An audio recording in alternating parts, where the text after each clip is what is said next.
নিজের জন্মদিন পালন সুষমা কোনোদিনই পছন্দ করে না। তার ওপর জন্মদিনে বন্ধুবান্ধবদের নিয়ে হইহুল্লোড় তো একদমই নয়। সত্যি বলতে কি, চেনা জানা অনেক থাকলেও ঘনিষ্ঠ বন্ধু তার তেমন নেই বললেই চলে। শুধু ইউনিভার্সিটির নাছোড়বান্দা বন্ধু পারমিতা এসেছিল সন্ধেবেলা। বেশ কিছুক্ষণ গল্পগুজব করে আর সুষমার মায়ের হাতে তৈরি পায়েস আর গরম গরম লুচি খেয়ে রাত 9টা নাগাদ বেরিয়ে গেল। বন্ধুকে এগিয়ে দিয়ে হতাশ মনে বাইরের দিকে এক ঝলক তাকিয়ে দরজাটা বন্ধ করে এসে সুষমা গেল নিজের ঘরে। বিছানায় শোয়া হয়ে উল্টাতে লাগলো একটা ম্যাগাজিনের পাতা। ঘণ্টাখানেক পরে উঠে মায়ের সঙ্গে খেয়ে শুতে যাওয়ার উপক্রম করছে কি কলিং বেলটা বেজে উঠল। চমকে উঠল সুষমা। এত রাতে আবার কে এলো? বেরিয়ে গিয়ে দরজাটা খুলে সামনের মানুষটাকে দেখে তো অবাক। বলে উঠল, কি ব্যাপার, এত রাতে মেদিনীপুর থেকে তুমি এলে কি করে? এই চলে এলাম। তারপর সুষমার হাতে একটা প্যাকেট আর একটা ফুলের গোছা দিয়ে শর্মিলক বলল, শুভ জন্মদিন। জিনিসগুলো হাতে নিয়ে সুষমা জিজ্ঞেস করল, কিন্তু তোমার তো বাড়ি গিয়ে শরীর খারাপ করেছিলে বলেছিলে, অত দূর থেকে এলে কি করে? ও তেমন কিছু না, চলে এসেছি। কোথায় তেমন কিছু না, তোমার তো চোখ ছলছল করছে, বলে এক হাত কপালে ঠেকিয়ে দেখে বলে উঠল, গা তো বেশ গরম, জ্বর আছে মনে হচ্ছে, এমন অবস্থায় এলে কেন? তোমাকে কথা দিয়েছিলাম আসব বলে, না এসে কি পারি? সত্যি তুমি একটা পাগল। কপট রাগ দেখিয়ে সুষমা শর্মিলককে ভিতরে নিজের ঘরে নিয়ে গিয়ে বসালো। সুষমার মা খাবার নিয়ে এলো। খানিকক্ষণ গল্পগুজব করার পর শর্মিলক ফিরে গেল নিজের মেসে।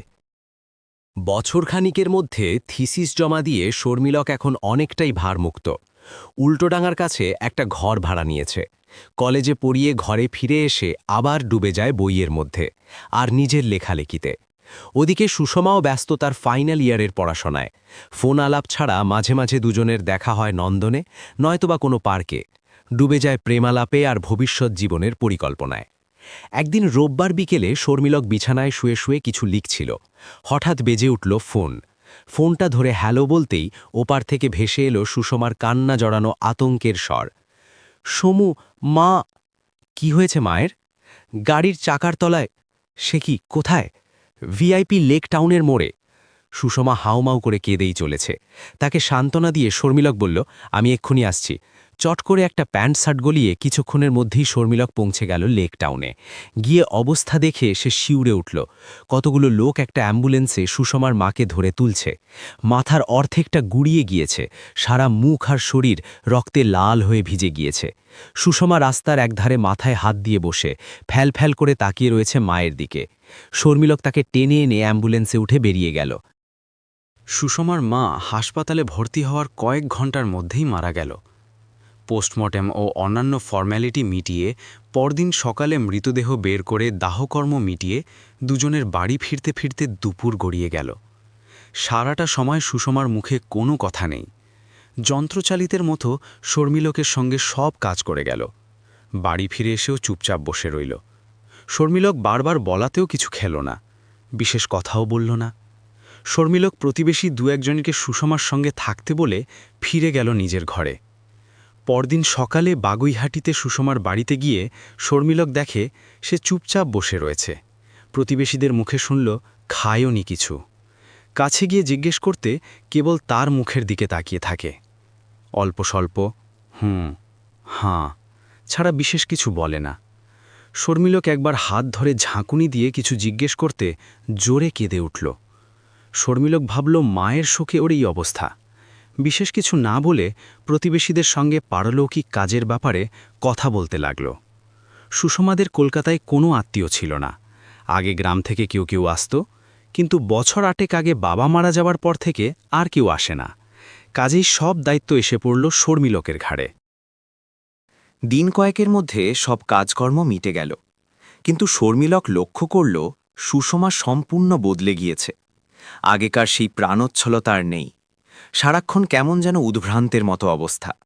কথা প্রায় বলেই না, চুপচাপ বসে থাকে। পড়াশোনো, ঘরের কাজ, কিছুতে আর উৎসাহ নেই। ইউনিভার্সিটি যাওয়ার কথা বললে বলে ভালো লাগে না। শর্মিলক বেশি কিছু বললে বা বোঝাতে গেলে ছোট মেয়ের মতো কেঁদে ফেলে। খাওয়ার কথাও মনে থাকে না, শরীরের দিকেও লক্ষ্য নেই। প্রথম প্রথম শর্মিলক ভেবেছিল মায়ের শোক ধীরে ধীরে কেটে যাবে। কিন্তু স্বাভাবিক হওয়া তো দূরস্থান। দিন দিন অবস্থা খারাপ হতে দেখে শর্মিলকের চিন্তা বাড়ল। বন্ধুবান্ধবের পরামর্শে তাকে নিয়ে গেল এক সাইকিয়াট্রিস্টের কাছে। ডাক্তার সব দেখে শুনে বলল, এটা প্রচণ্ড মানসিক আঘাতের ফল। চোখের সামনে বাসের তলায় একমাত্র অবলম্বন মাকে ওভাবে মরতে দেখে ভীষণ শক পেয়ে ও মানসিক ভারসাম্য হারিয়ে ফেলেছে।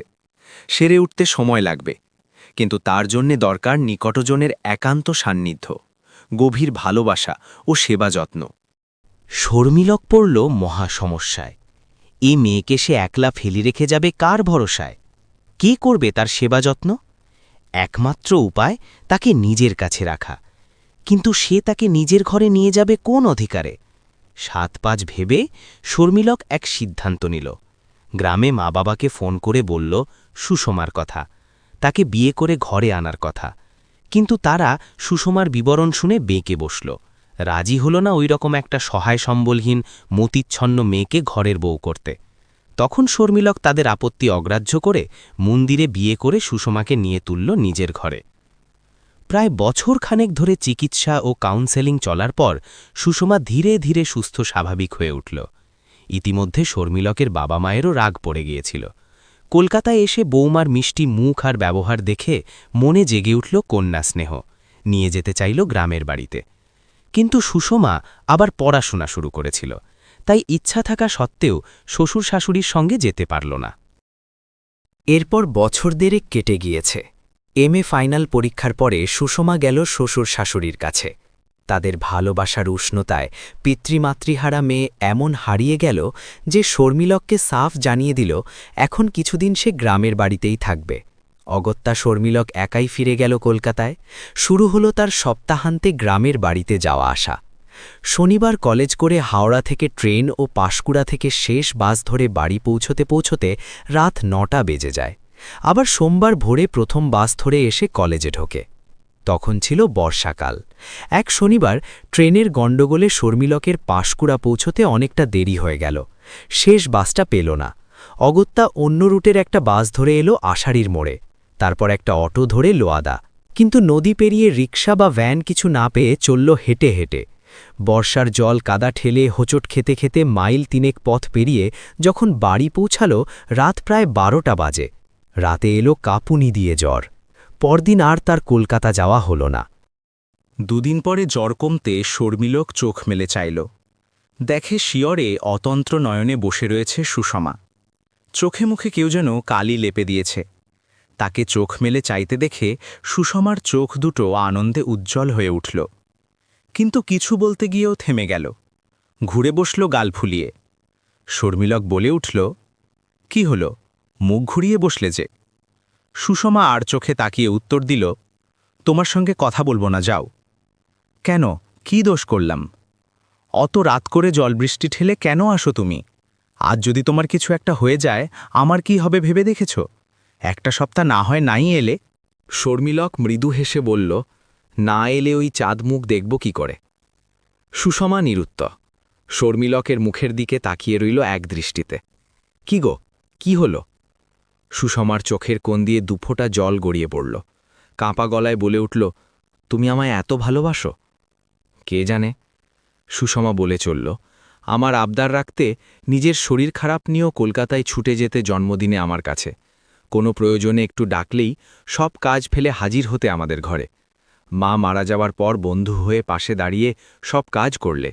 আমার সেই পাগলপাড়া অবস্থায় ছেড়ে না গিয়ে পরম মমতায় বুকে টেনে নিলে। মা বাবার অমতে বিয়ে করে ঘরে এনে চিকিৎসা করিয়ে সুস্থ করে তুললে। আর আজও আমার জন্যে নিজের কষ্ট বিপদ তুচ্ছ করে ছুটে আসো আমার কাছে। কেন করো এসব? শুধুই তোমারই জন্যে। শর্মিলকের মুখে দুষ্টুমির হাসি। কেন, আমি তোমার কে? হাতটা ধরে টান দিতেই সুষমা মুখ থুবড়ে পড়ল শর্মিলকের বুকে। তাকে দুহাতে জড়িয়ে ধরে শর্মিলক মৃদুস্বরে বলল, বুকে কান পেতে শোনো, উত্তর পেয়ে যাবে। অজন্তার মন্দির গাত্রে প্রেমাবিষ্ঠ রাজকন্যার মতো সুষমা চোখ বুজে আচ্ছন্নের মতো পড়ে রইল প্রেমাস্পদের বুকে। স্বামীর বাহুপাশ থেকে নিজেকে মুক্ত করার ক্ষমতা রইল না। প্রিয় বন্ধুরা, এতক্ষণ সাথে থেকে গল্পটা শোনার জন্য অশেষ ধন্যবাদ। গল্পটা ভালো লাগলে একটা লাইক, কমেন্ট ও শেয়ার করে দেবেন। আর পরবর্তীতে আরও এরকম নিত্য নতুন গল্প শুনতে চাইলে আমার চ্যানেলটি সাবস্ক্রাইব করে সাথে থাকুন। ভালো থাকবেন সবাই। ধন্যবাদ।